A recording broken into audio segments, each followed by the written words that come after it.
Hey everybody, this is Taylor James, a new dude. In today's video, we're going to be discussing the economy on Arma 3 Fisher's Life. So Arma 3 Fisher Life's economy is entirely player driven. That's a big deal because so few actual life servers are player driven and it's really a pay to win type of situation. No problem with that here with A3FL. We'll get into kind of the specifics of why it's important to know how the economy works in a second. So let's boil this down to the beginning. You want to buy a car.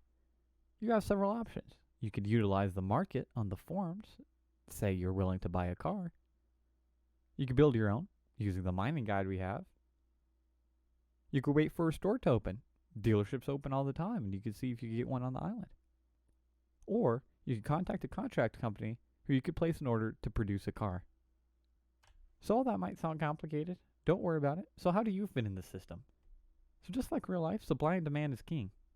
A new item on the server will likely require a high demand, and thus, the supply will usually follow suit. So the more you request an item, the more you wish for an item, the more hype you give an item, the chances are the higher that there's going to be a dealership that opens up, or someone else is willing to sell it already, before you even have to request. You could also build your own items. That's really common and really encourage you to try that. Open a store and fill a need. It's a great way to make some cash. It's a great way to pass some time. The reason why player-driven economics is so important in a server like this is to prevent pay-to-win, people being able to just pay, or mods or admins to be able to just kind of flush the system, right? There's no need for a community when you're only talking to NPCs.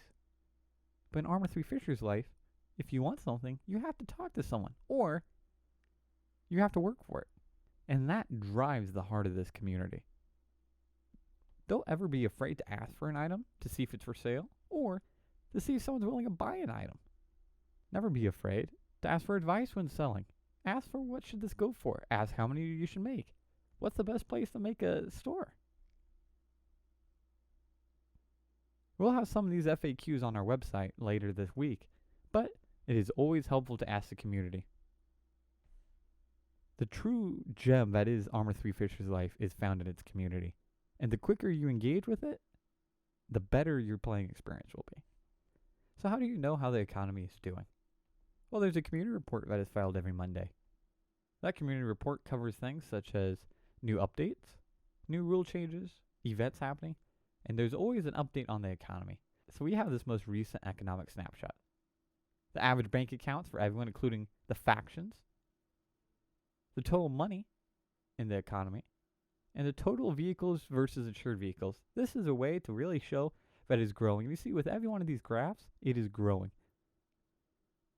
That's a great sign for the economy, and it's something that I highly encourage you to really just step forward with. I understand player-driven economics is new to a lot of players, and I totally understand. It's not like any other server.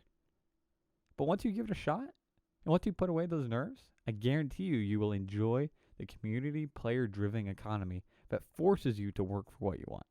Again, this has been Taylor James, a new dude. Check out our website for other guides on how to play Arma 3 Fisher's Life. If you haven't played Arma 3 Fisher's Life, it's a mod for Arma 3, and you can find more information on arma3fisherslife.net.